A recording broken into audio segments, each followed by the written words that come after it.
What is going on, YouTube? It's ANCAP24, and I hope you all had a great holiday season.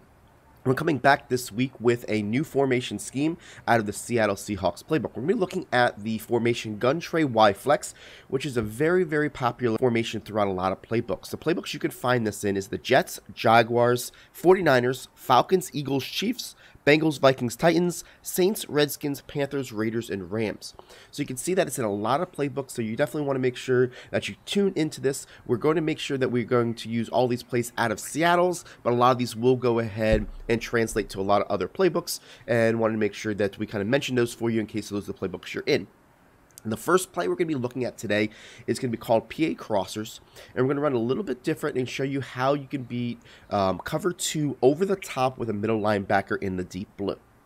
This play design is going to be very specific, and we prefer that you run it from the right hash flipped in order to get your #1 receiver involved. What's also very important about this play design is that you want to go against a defense that's in a press alignment, which is actually going to be very popular when facing this formation because of the way that the alignment is. When we do this baseline and press, what you'll see is that the defense does not have to worry about the wide side corner that is very vulnerable when you do that alignment.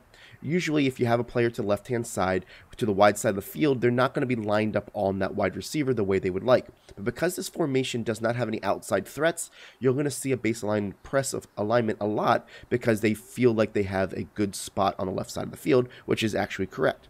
What we're going to do here is put the middle linebacker in a deep blue. And this is a defense that we're going to go and show you how to beat the cover 2 over the top with a deep blue player.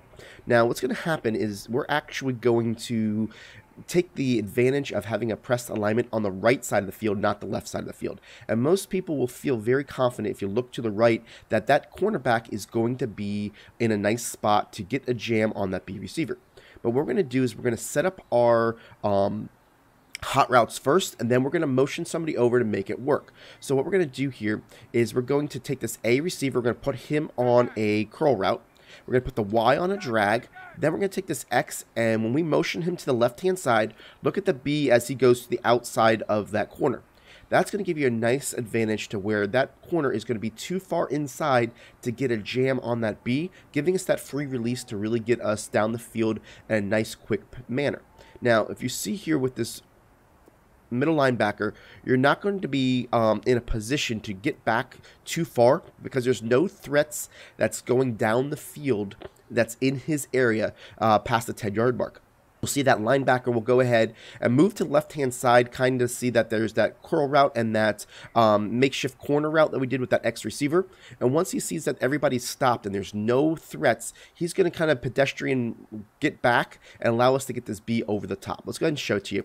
We're going to go ahead, carry out the fake. I like to get to the left side a little bit because I'm going to bullet this ball over his head, and you want to keep on holding on that X button in order to make sure that you get that rack catch. If you go ahead and don't hold on to that X button, they'll get a lot of bad animations in this game where they'll jump up. You really need that X to go ahead and make sure you do it. So let's go ahead and look at this instant replay to kind of show you exactly how this play will work and how we manipulate that middle linebacker in order to make sure that he doesn't get his full depth. We're going to go ahead and let this play run a little bit, and you can watch how that middle linebacker is sidestepping his way back and forth, and he kind of turns to go backwards, right? Now watch when he realizes that this tight end actually does a curl route, and look at what he ends up doing from here. See, when he sees that curl, he actually goes back into his back pedal and just kind of pedestrianly goes back. Now, if you look at the player on the right-hand side who we're trying to go through, you're going to see that you're going to have to out-throw the strong safety to make this work. So I like to go ahead and try to get to this left hash mark as quick as possible right there, and I like to throw on this left hash mark, and I kind of like to throw this as a straight ball down the left hash mark, okay? That's kind of my thought process when I throw this, and I kind of like to throw this right when he is on the left side of the numbers in order to make this work the best. As you can see how I'm throwing a straight ball right down the left hash mark, and that's typically where I need to throw it in order to make this work for the nice, easy one-play score. Let's go ahead and take a look at it again. Again, we want to make sure that their defense is in a pressed alignment to make sure that we're going to be able to get the free release by the B receiver. And I'll put this A on a middle linebacker in a deep blue, right? So what we're going to do here is I'm going to explain the route combination here on this example so you can see what we were looking. The A is going to go on a curl, the Y is going to go on a drag, and by moving this X over, it's the most important part in order to get that B to be the outside. Now, the play design here is also able to make sure that you know who you're going to be able to dump it off to in case it's not cover 2. The way that I read if it's cover 2 from the snap is I look at the safeties. If the safeties spread themselves out and actually get a little bit of depth on their coverage, then you're going to know that it's cover 2.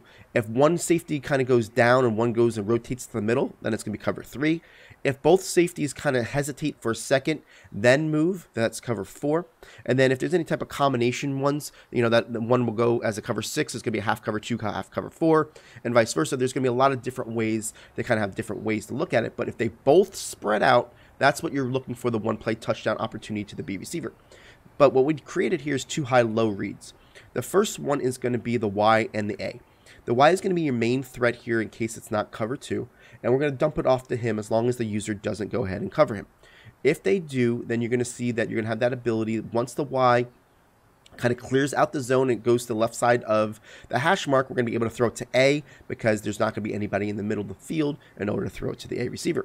Now, if they stay at home, the user, then we're going to have a high-low with the X receiver and the Y receiver to really attack those hard-flat combinations to where the hard-flat would take away the Y, then you're going to have the ability to throw it to the X, or if they don't go ahead and put a hard flat out there, then you're going to be able to throw it to the Y as he kind of crosses the hash mark to the number area when you're going to be able to throw him for easy 3 to 5 yards. And that's all you're looking for when you're going against this play, because this is really going to be something you want to call against somebody who has a habitual cover 2 look that they press, and this is one of those one play touchdowns. So let's go take a look at it again.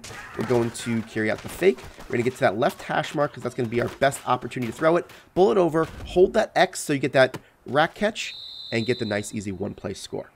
Now again, I just want to go ahead and remind you of the model that we're doing here for YouTube. We're going to give you guys money plays all week long out of the same formation. And then on our website, we're going to have the entire formation scheme broken down, available for purchase if you want to get the 15 to 20 play formation scheme that you can go ahead and plug into your current offense. If you guys haven't seen or you're new to our channel, make sure you go ahead and look in the description. We're going to put the links to the last play call that we did, the gun wing slot offset, in which we went ahead and broke down 5 plays for YouTube, and then also had an additional 15 to 20 plays on our website for you, and kind of go ahead and really build a nice formation scheme. I just want to say thank you for watching this video. If you like this series, go ahead and hit that like button to show us the support. We're coming back tomorrow with another play out of this formation to help complement as we go throughout the week.